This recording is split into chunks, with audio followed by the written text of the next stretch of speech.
controversy.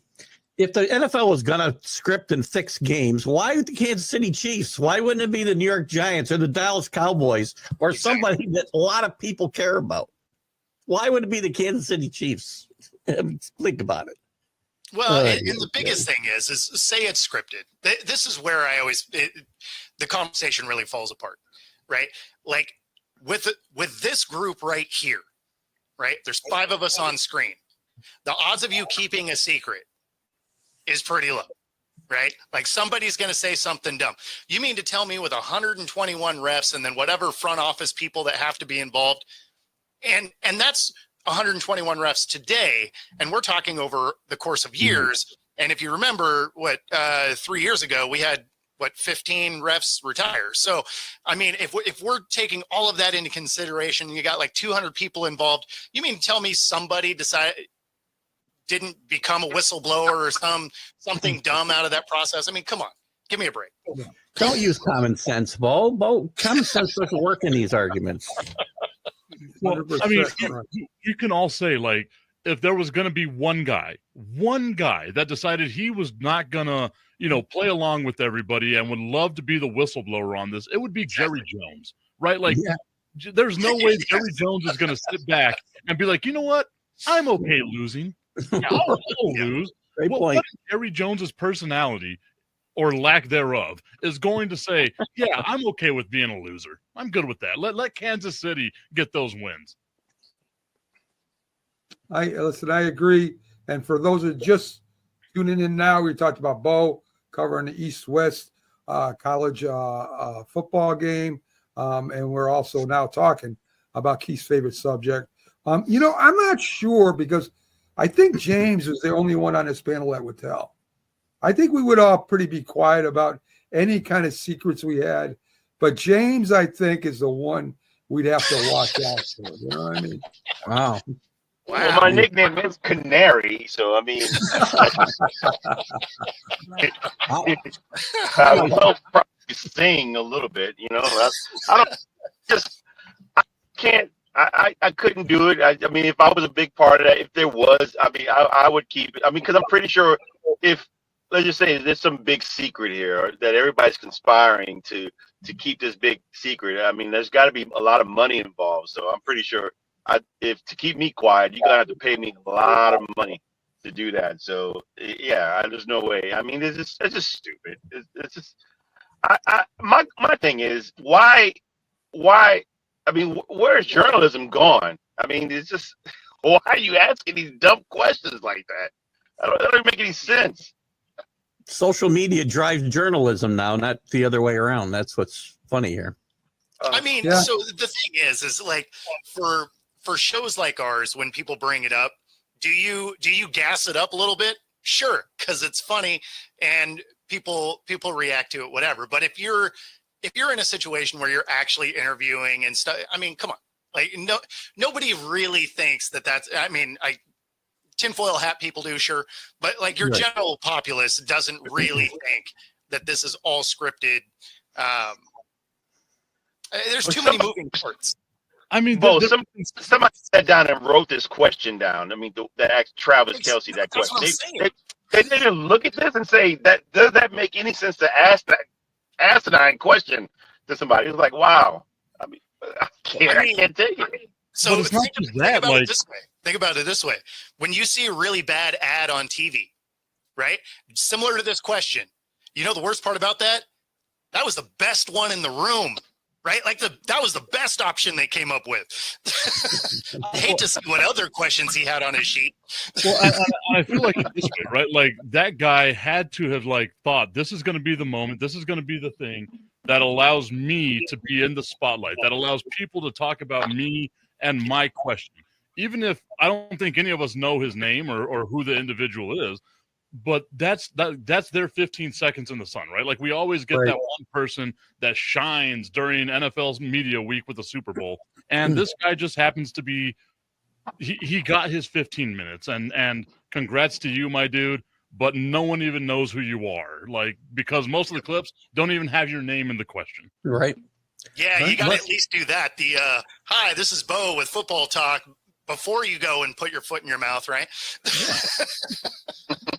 So that way people can look you up. Again, either be really funny with it or be smart about it. Or get punched in the face, then you'll go viral as well. I didn't see that. Did Kelsey threaten him?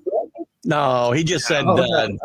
He just said, "Great question. Next, what's next?" We could start that rumor right here. Like if we wanted to, we could. Oh man! Let's see how much legs we can get. That Travis Kelsey got this guy's home address, and he's going to be visiting him. Interesting. Very interesting. All right. So as far as the game goes, right? I mean, I know some of us got the Chiefs. A couple of us got the Chiefs. A few of us got the Eagles. Should be a good game. I'm hoping for anyway. I think it will be. MVPs, you know, the three main MVPs, I think. Chiefs would have to win, but Patrick Mahomes is one of them. And then on the Eagles, you probably have Barkley, maybe Jalen Hurts. Yep. Are there any other MVPs that you think could be considered? If you think Those about are the like top Chris three betting ones. Jones, maybe if he makes a couple of big plays. Yeah, no, those are the top three betting odds. Or I'd even go AJ Brown. Like we've seen AJ Brown have some games. So I mean, AJ Brown's got a maybe not again like not those three guys because we know it's a quarterback and running back type thing if they have a good day. But if AJ Brown just goes off, I can see that happening. So for AJ Brown to get it though, he would have to have Jalen Hurts also gets hurt. Because otherwise all those scores also go to Jalen Hurts. So I got a dark horse. We go with this scenario. AJ Brown gets 3 interceptions, but or 3 touchdowns, but Jalen Hurts throws like 4 interceptions, and there we go. I got a dark and horse. somehow still win. That would be amazing.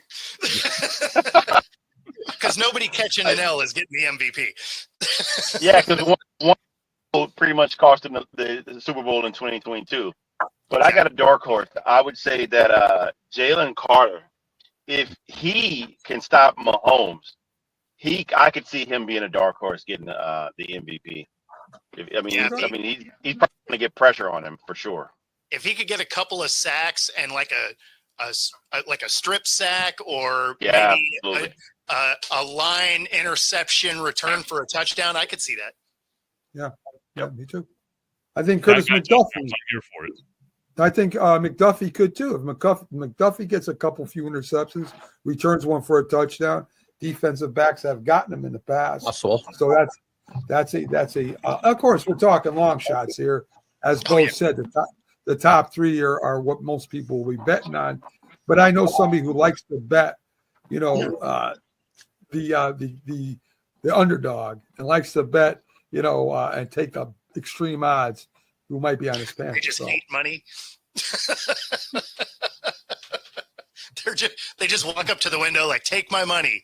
You want to place a bet? Nope. Just Xavier Worthy be a good value pick too. Xavier Worthy could get a couple of scores here. How have we gone this far and not brought up like Travis Kelsey? Like Taylor Swift is going to be there. Maybe he balls out for his girlfriend. I mean, it's a possibility. I mean, have you seen how slow he's looked all year though? Like he's going to make the catches, but he's not going to be doing a lot of run after the catch. But that's my thing is like whenever you got guys that are so slow that they look like they're running in slow motion, a la Jason Witten, they just get catches, man. 3 yards at a time. 3 yards at a time. That's all you need, baby. But what? Yeah, I mean, go ahead, Keith. Kelsey's got that one little spin. He makes that same little spin right. I don't understand why teams never stop this because when he's got that one play when he curls in, he catches the ball here, he turns right and gets an extra 10 yards every time. And why don't they always go to the right? Because he never goes left. Never. Well, no, it's because he's going so slow. Every week. Maybe that's what it is. But he is really good at finding the soft spots and zones, though. He's really good at that. I would give him that. Yeah. He definitely is. So the Rams are going to trade Cooper Kupp. I don't know what they're going to get for him. He's kind of older now, was injured. Last year, they really went to Puka Nacua more than they did him. Still a good receiver, though. So if you're a team, say if you're the Seattle Seahawks, Bo, are you interested in Cooper Kupp? Absolutely not. But the Steelers should be. The Saints too. The Saints, absolutely. Yeah, no, the Hawks, it doesn't make any sense. Because, I mean, who are you going to bump out of the way? Right? I mean, you're probably moving on from Tyler Lockett, right? Fair enough. But you still have another year of DK for sure. You got JSN, and Bobo has played great out of the slot, right? Are you going to put Cup in the slot? Is Cup going to take reps away from JSN, who looked great last year? He's not physically better than DK, even though I'm not a huge DK fan. So, I mean, on that roster, it doesn't make a ton of sense. But in a location like the Steelers that need more than one guy, that would be a huge pickup. The Saints, obviously, they're rebuilding that team, right? So they need bodies. So there's quite a few teams that should be interested in him, without a doubt. I would think I'd like to see him go to like Tampa Bay. I think him and Tampa Bay alongside a returning Chris Godwin, like he could be that third receiver.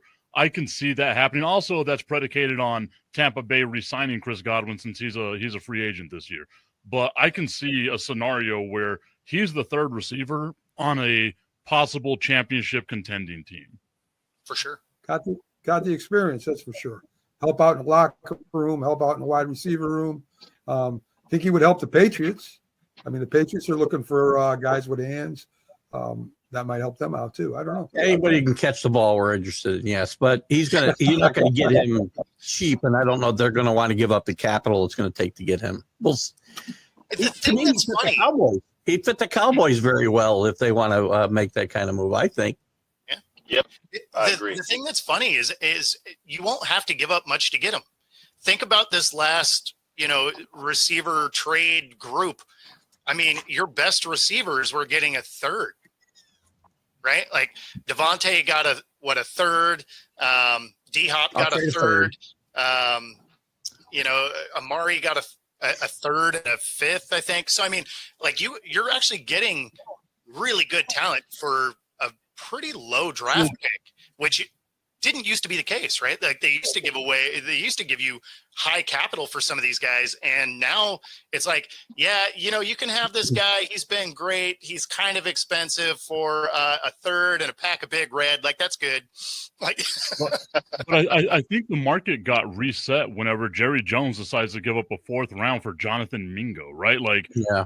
That might reset it to where maybe you look at that and say, okay, well, he's much better than Jonathan Mingo. Maybe we reset it. You give us a second round pick. I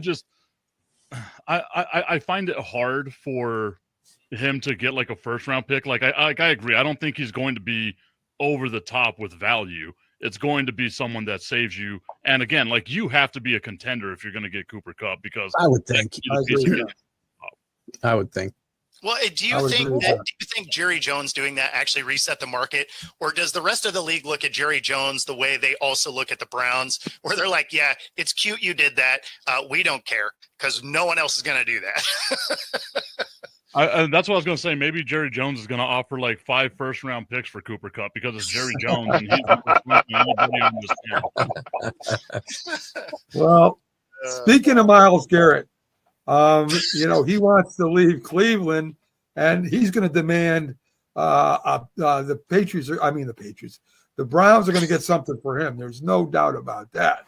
And I think a lot of teams are going to be interested in getting Myles Garrett.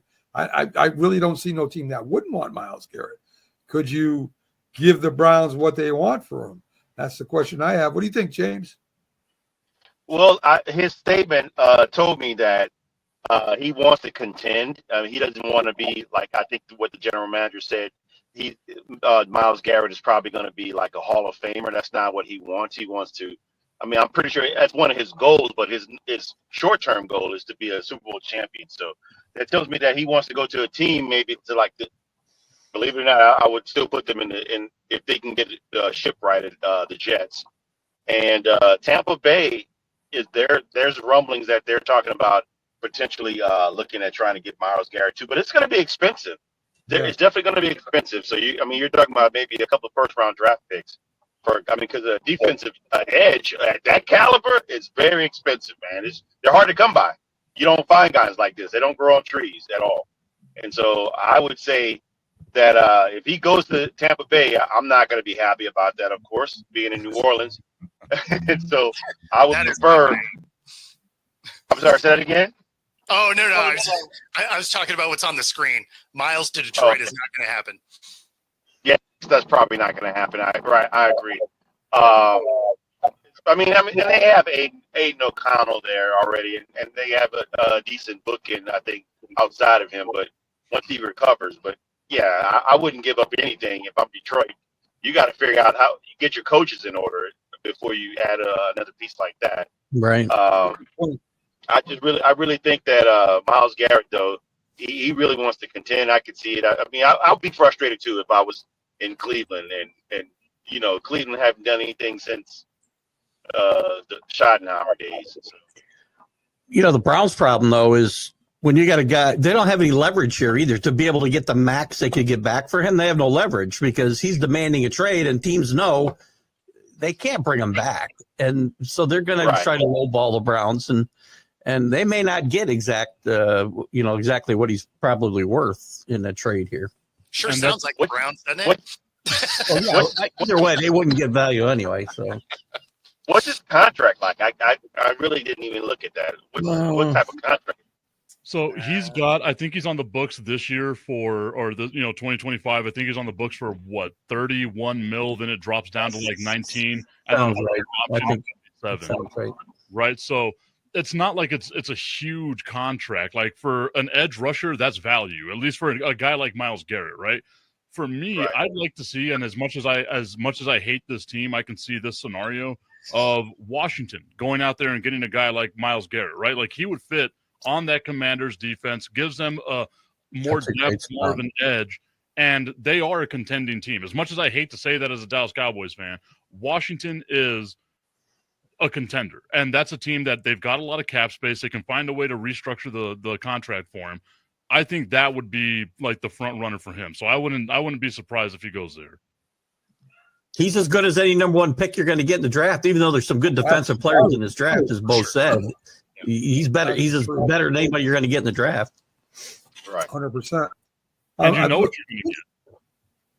Think about the Cleveland fans, though. I mean, for years it's been a soap opera over there. You know, going back to the '80s, and Biner fumbling the football, and I mean, forever and ever and ever.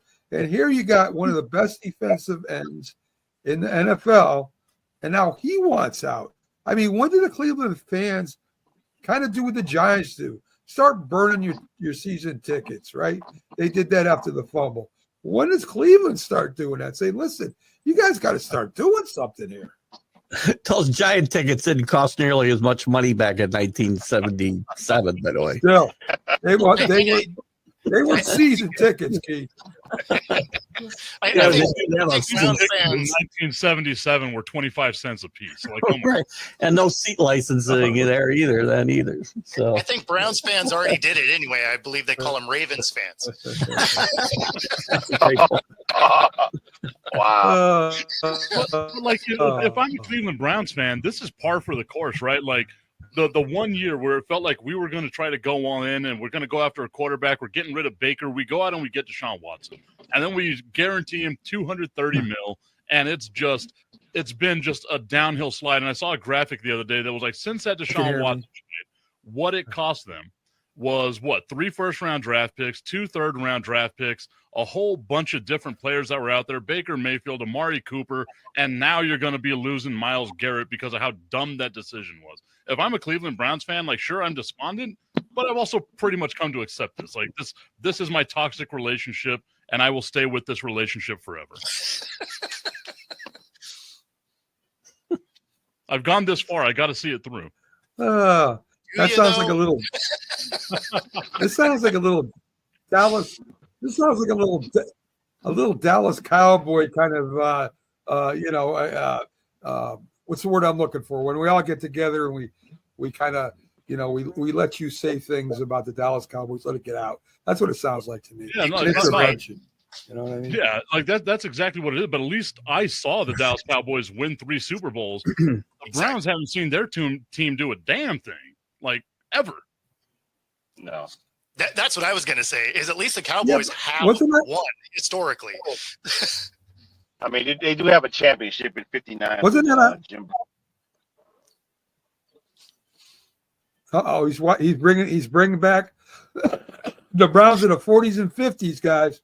But who was alive? Like, I don't think anybody on this panel was alive in 1959, right? Like, I was being carried around in my mother's womb, but so like I always refer to this. My dad was born in 1930, so he's the only person I know, and he's still with me today. He's the only person I know that could actually go back into his Rolodex and be like, I remember what it was like whenever the Browns were good. The only person. Yeah, well, you know. And of course, that was pre-merger, right? Exactly. Yes, they've never Super Bowl era. They're one of the few teams never been to a Super Bowl. Exactly. Yeah. Right. Well, the last time Dallas one was on black and white TV, I think. So, you know. No, it was still color. It was VHS, but it was still color. VHS. As each year passes by, I have to remind myself I was 11 years old the last time the Cowboys won a Super Bowl. I'm a 40-year-old man now with a kid that's older than I was whenever they won the Super Bowl. Oh, yeah. Well, that's why I was laughing at the Birmingham Stallion here. I'm 29. Yeah, no, I I haven't saw seen that. Dallas. Get out of here, guy. You youngin'. I mean, you whippersnapper. But still, not wrong. Where's the lie? Where's the lie? Yes. The NFL referee, no, wrong one. NFL removes end racism message from the end of the end zone. So, you know, I was talking about this with Tip a little bit before. I don't know anybody that sees that. When I got to talk about the whole thing we talked about, I don't know anybody that sees that says, "Oh, okay, we'll stop that then." I mean, the NFL's got some juice, but I don't know if they got that much juice. You know what I mean? So here's the thing. Like, if they were to, and I actually talked about this morning, is if they were to have done this after the Super Bowl, right? If they had done it after the Super Bowl, no one would have thought twice about it, right? Because they'd be like, hey, you know what? It's just costing too much to put these messages at the end of the end zone. It's a bunch of man hours and they got to turn over the field, whatever, right? Especially on ones where it's like a shared field or whatever. But you've done it all year and you're dropping it for the Super Bowl. It just gives you like a bad storyline. Not because it actually is changing anybody's thought. It's just a weird time to decide to not do it, especially since it was already painted on the end line. So it's not even like it wasn't already there. They're just like, oh yeah, we're just going to paint over it now. Like that is some weird action that of course is going to get a story, because why, if you were going to do it, why wouldn't you have just finished the season out? So it's just kind of a bizarre ending to it. So I've always thought of it in like two different like aspects, right? Like, I have the deeper meanings as to why I think they get rid of it, but I also agree with Mac whenever he says just reading that in the end zone. That's not going to change anybody's mind, right? Like I've done local radio, and you have to do the remote, and you go out to the car dealership, and you're like, "Hey, I'm over here at the car dealership. Check out the great deals they have." That's not going to convince anybody to buy a damn car, right? Like it's the exact like for me, if that's the way you want to be, like you hate people just based off of whatever the hell it is, don't be loud about it, right? Like just kind of lean back a little bit, be quiet, do whatever it is you got to do. But any message that I give you isn't going to change your mind no matter where you get that message from. Yeah, but it would also, but to have a parallel there, it would also be like you, through the whole commercial, you're like, this dealership is great. And then at the end of it, you're like, yeah, so come to, this dealership, I guess. Like, so as your sign off, rather than just like finishing the series, right? You're just like, oh yeah, and this place is kind of meh, so hope it works out. Like, because again, if it would have happened after the season, no one would have even thought twice about it. Like if it just wasn't there at the beginning of next season, no one would have thought anything of it. But because they're making a statement about pulling it out of it. It's like, well, now it's a story that didn't need to be. If they, and I forgot what I was going to say here. To Mac's point, if they just removed it and never told anybody, would anybody even notice during the course of the game? Not a chance. I believe that somebody would have noticed, and it would have been people that have been complaining about reading and racism. Yeah, good point. It was a silly comment by me as soon as I said it, because the people, the trolls would be looking for that for sure, right? So, Yeah, they would have been like, "Oh wow, look at the NFL changing their message now as racism finally ended." Like that would have been the narrative that follows that. Yeah, February 9th, it ended. It's a wrap. Racism over. Sweet. we're all good. We're all good. I thought I'd never see it. I can go to Alabama now.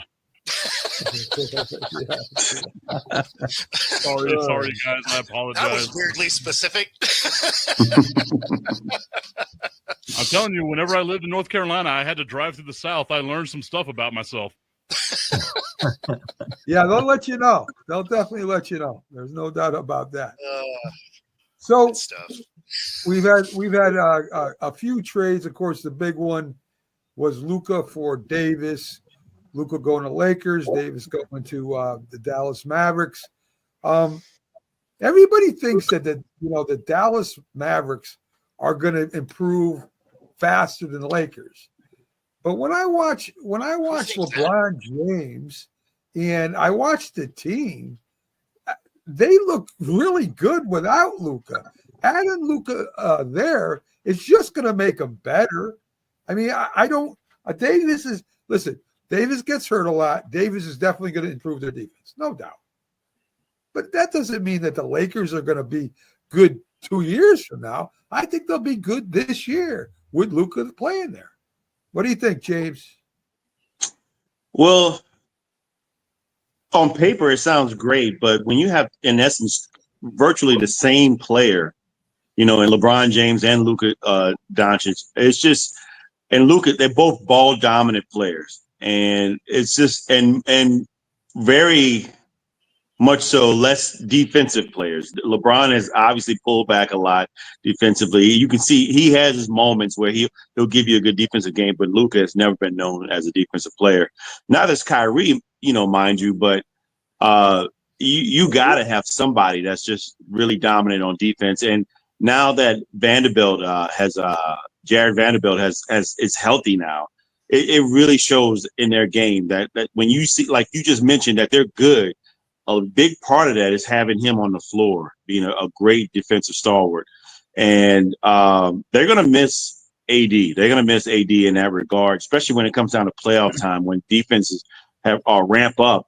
And often, it's just going to be a lot to contend with when you don't have those guys on those wings, or down low, somebody like AD to really, he was averaging maybe like 2 or 3 blocks a game, and when he first started out. So it's just it's time will tell. I think time will tell when you have those two, that you see them work it out and be on the floor. Because especially LeBron, and maybe I think he's down to like, what is his usage rate, just like 30 minutes or something, like 30 plus minutes. I'm not sure. So he used to dominate with that time, but he's not doing that anymore. So we'll see. Well, I mean, but to your point, I think we've watched LeBron change his game where he can be off the ball, right? Yeah. And so now you get Luka in there. They're also looking at Luka as somebody that can move towards the future. So, I mean, LeBron's got a couple more years left and it's a wrap, right? So they got to be planning for what's next. What's funny about the Mavericks side is AD, all outside of the last year and a half, has been injury prone.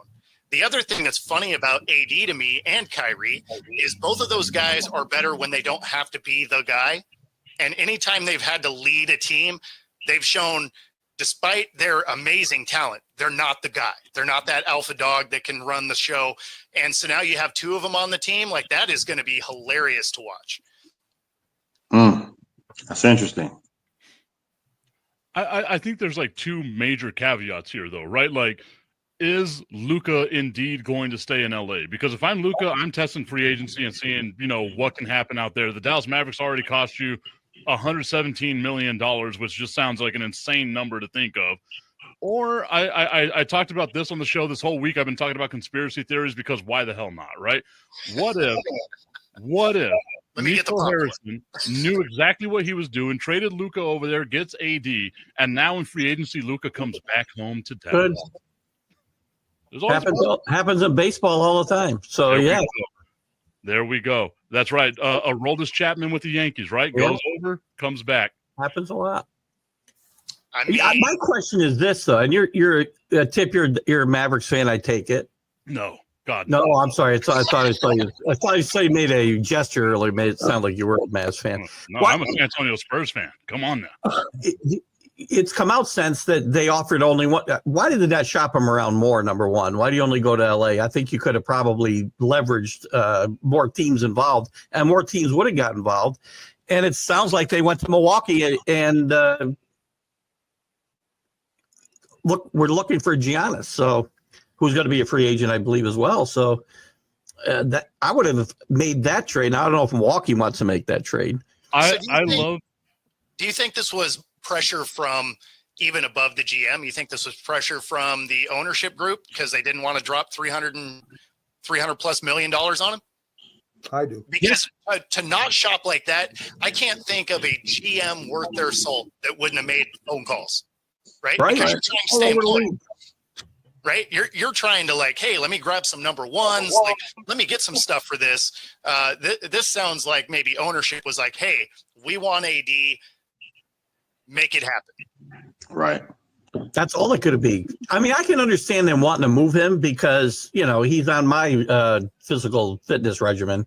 So I can see why they'd be worried about him in the future. And not giving him big bucks, and he turns out to be like Butterbean out there. I mean, at the same time, he's been voted into the All NBA 5 years in a row and was in the finals last year. That's no doubt, and led in minutes, right? So I mean, that's pretty good for a dude out of shape. Right. Well, again, at 25 years old, you get away with that, though. At 30, maybe not. That's what that's what I was about to say. Like he's at his peak physical performance. This is the Adonis version of Luka Doncic, and he looks like a jar of mayonnaise. Right. Hey, I resemble that remark. He's going. He. You can tell that he's very upset about what happened. Clearly, and he should be. Oh, without a doubt. So I do think the Lakers will get the best of him this season. We don't know what he's going to be or whether he's going to be with them next season or not. Fine, we can all speculate. But this season, I think he'll give them. I mean, and he probably wants to see Dallas in the playoffs at some point, if he can get an opportunity to do it. So, yeah, I think they're going to do well, but I just don't know how well. First of all, the Lakers love stars. They've signed stars throughout their history. They signed Wilt Chamberlain. They signed Shaq. This is another superstar. They will sign him to a multi-year contract. There's no doubt in my mind about that. Lakers can afford it. Great. They're going to sign up to a long-term contract, and they're going to try and build a team around him. No doubt in my mind. I don't think and as far as Dallas goes, Dallas made it to the championship last year with no defense. They still made it there.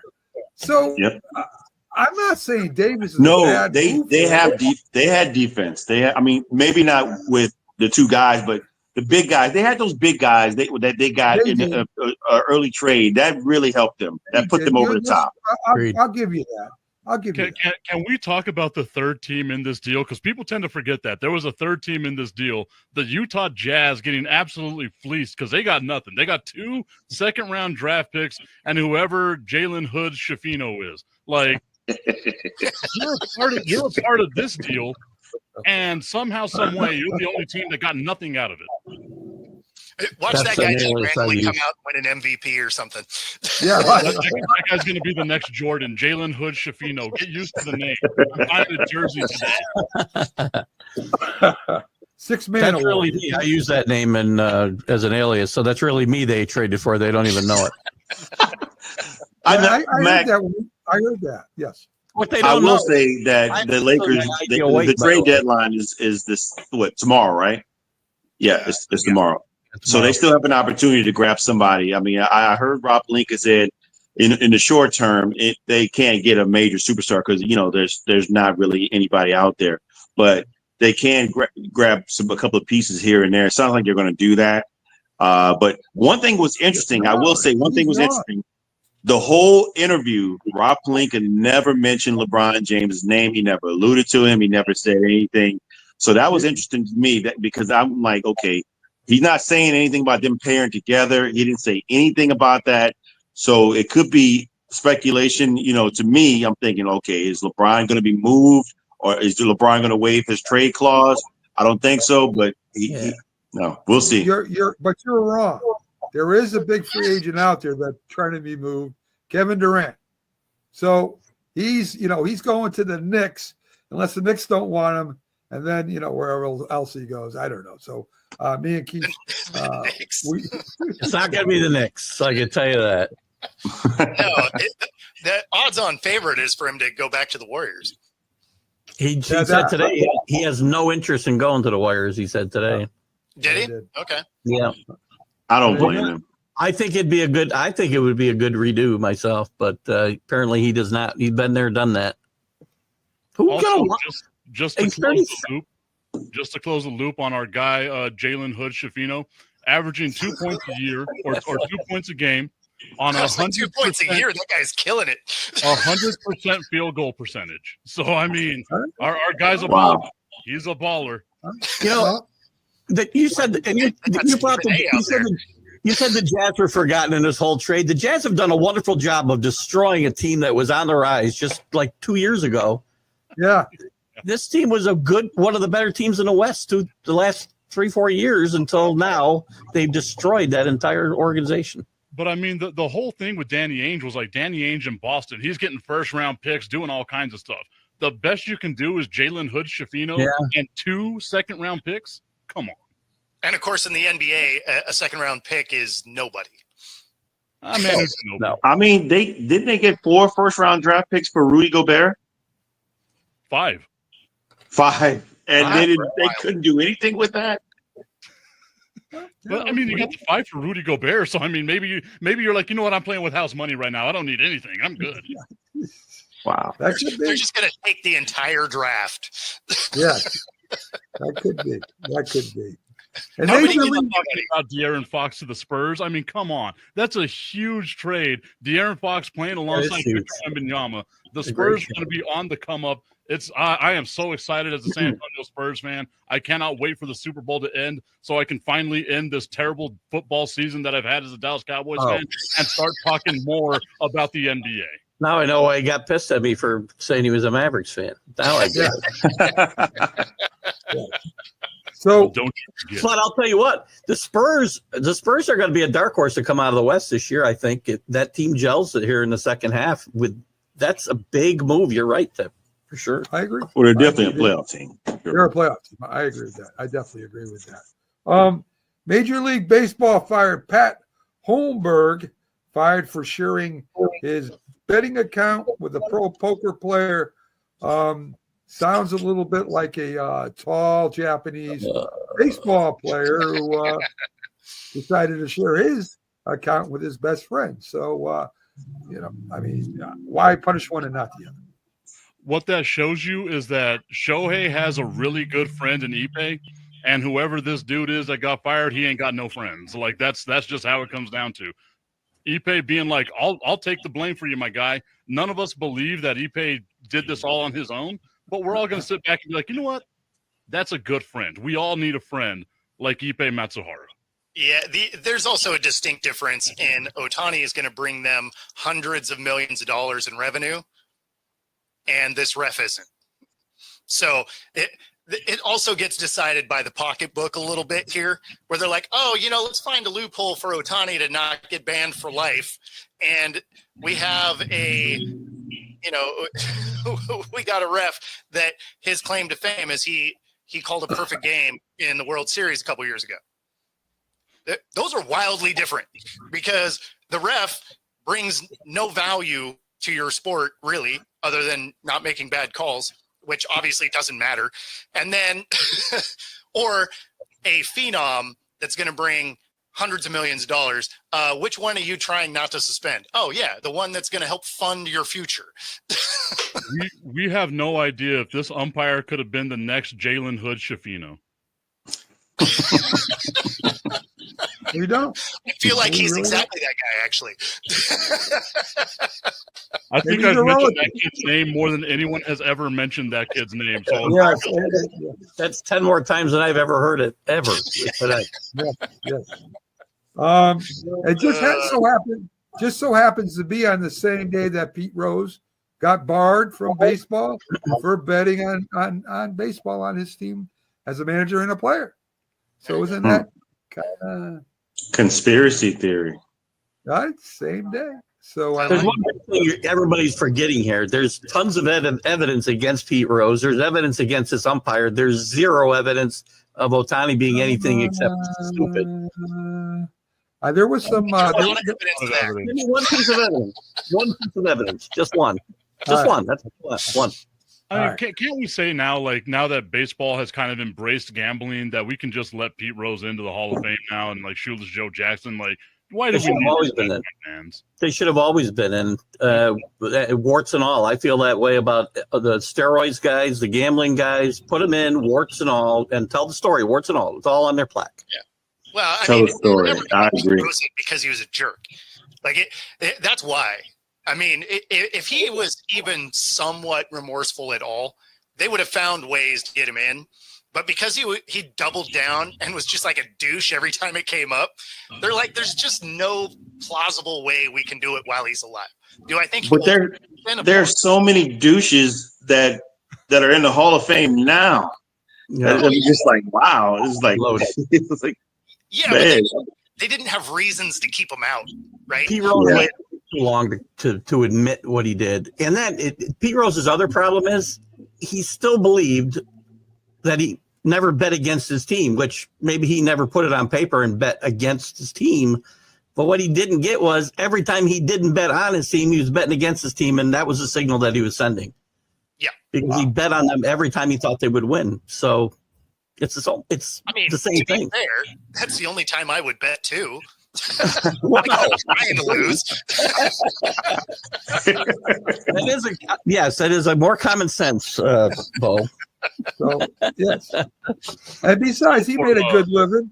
He made a good living selling his cards, his signed cards outside the Hall of Fame all those years. So I mean, it's not like he, it's not like he didn't. Put him in the Hall of Fame. They were waiting for him to die. He'll be in the Hall of Fame now. They just were never going to give him the pleasure of being inducted while he was alive. But they gave him a death sentence, man. It's like, wow. Like, come on.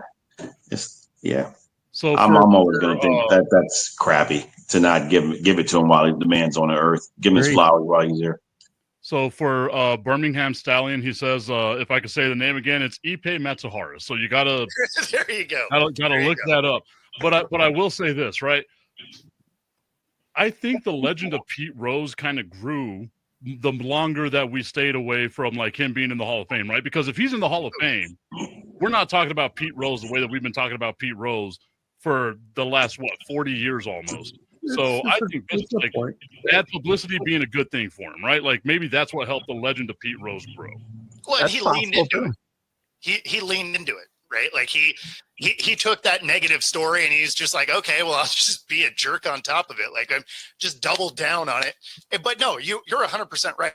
If they'd have let him in, we'd have stopped talking about him.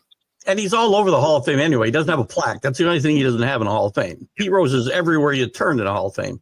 Maybe Pete Rose should have done the OJ route and been like, if I had gambled. Just write a book about if I had gambled. Yes. I did feel bad for Pete because Bud Selig, Rob Manfred, all these guys, Pete kept saying, what do I need to do? What do I need to do? And he'd go do it, and they still wouldn't let him in. They were just yanking his chain the entire time. They were never going to let him in. No. Yeah. No, All right, he well, was never going to get there. I think he lied. He continued to lie about not betting. I think that's why they didn't let him in. I thought there was if I'm not mistaken, one of those commissioners was thinking about letting him in, but he just kept denying that he bet on baseball. And Well, that's he why finally admitted he did. He wrote a book about everything that he did. He admitted he gambled and bet on the Reds. He just said he never bet against them. That was what he never would come forward with. Well, yeah. I mean, like, if there was He ever did a it, way, that's what I say. He did if there was everything ever a they way to asked. change your image. Oh, good. Yeah. All right. So, Yeah. folks, we're getting close to the end of the show. I want to thank you all for joining us, all the comments, views, possible shares if you can later for us. This is the National Professional Sports Show with Mac, Tip, Keith, James, and Big Bo, as we will see you again next week. Have a great Wednesday, folks. We'll see you soon.